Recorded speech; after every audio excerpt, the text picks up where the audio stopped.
Assalamualaikum warahmatullahi wabarakatuh. Kami dari kelompok 9 beranggotakan 3 orang, Saidah Muntahaka, Sipa Ramadiani, dan Vidya Astuti. Kami akan menjelaskan tentang ruang fasa dengan tujuannya dapat memahami pengertian ruang fasa, memahami elemen volume pada ruang fasa, menurunkan persamaan energi kinetik pada ruang fasa, dan juga memahami end-system dalam ruang fasa. Sebelum kita ke ruang fasa, kita tentunya telah mengenal terhadap koordinat spasial ataupun koordinat ruang, di mana di dalamnya ada sumbu X, sumbu Y, dan sumbu Z. Ini berfungsi agar kita bisa menentukan dengan pasti di mana letak partikel jika ditinjau dari sumbu X, Y, dan Z. Biasanya kita menggunakan koordinat kartesius. Nah, kalau yang ditinjaunya itu dalam satu dimensi, bisa melihatnya bagaimana posisinya itu ditinjau dari sumbu X saja, Y saja, dan Z saja. Kalau yang ditinjaunya itu dari dua koordinat atau dua dimensi, maka kita bisa melihatnya dari sisi koordinat X, Y, X, Z, dan juga Y, Z. Nah, bagaimana melihat suatu partikel jika ditinjau dari 3 koordinat atau 3 dimensi? Maka bisa melihatnya sebagai fungsi X, Y, dan Z. Nah, sekarang kita ke ruang fasa. Ruang fasa mirip dengan yang ini. Apa itu ruang fasa? Ruang fasa merupakan ruang yang mengandung koordinat posisi dan momentum. Jadi, ada 2 tinjauan yang akan dilihat pada ruang fasa ini. Mengapa harus membatasi sistem statistik menggunakan ruang fasa? Karena gerak suatu benda itu sebenarnya lebih lengkap jika dinyatakan dalam koordinat ruang fasa. Karena pada koordinat ini sekaligus memberikan informasi bagaimana posisi suatu benda dan bagaimana momentumnya secara bersamaan. Nah, sekarang kita rincikan ya. Jadi, ruang fasa itu ruang yang dibentuk oleh ruang spasial dan ruang momentum, atau ruang spasial dengan ruang kecepatan. Kenapa ini ya kecepatan? Karena momentum itu kaitannya dengan kecepatan. Penting mempelajari ruang fasa ini karena keadaan sistem statistik yang dipelajari itu adalah keadaan sistem dalam ruang fasa. Nah, contohnya ada sebuah partikel di mana posisi partikelnya itu dapat dijelaskan dengan lengkap oleh koordinat ruang X, Y, dan Z.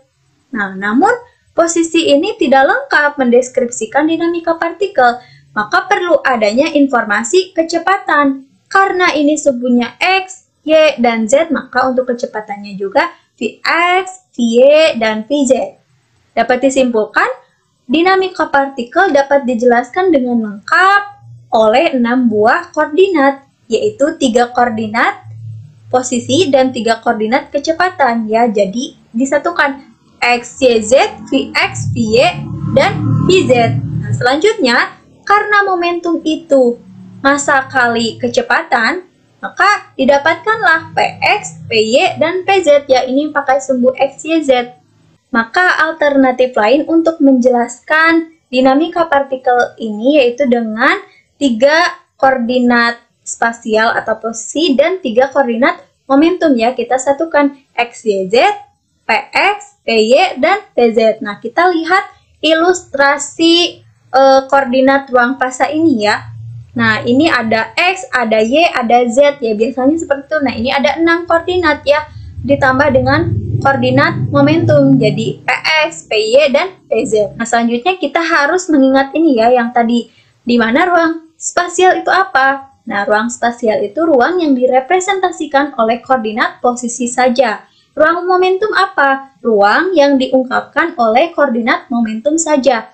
Dan terakhir, ruang fasa ya, ruang fasa, ruang yang direpresentasikan oleh gabungan koordinat ruang spasial dan momentum. Nah, selanjutnya ada elemen volume ruang fasa. Di sini ada 3 keadaan ya, ada 3 dimensi, ada 2 dimensi, dan ada 1 dimensi. Nah, yang pertama, jika ruang fasanya itu dibangun oleh ruang spasial 3 dimensi dan ruang momentum 3 dimensi, maka untuk elemen volume ruang spasialnya itu dVs ya sama dengan dx, dy, dz ya, dari posisi itu ya. Nah, untuk elemen volume ruangnya bagaimana? Elemen volume ruang momentumnya.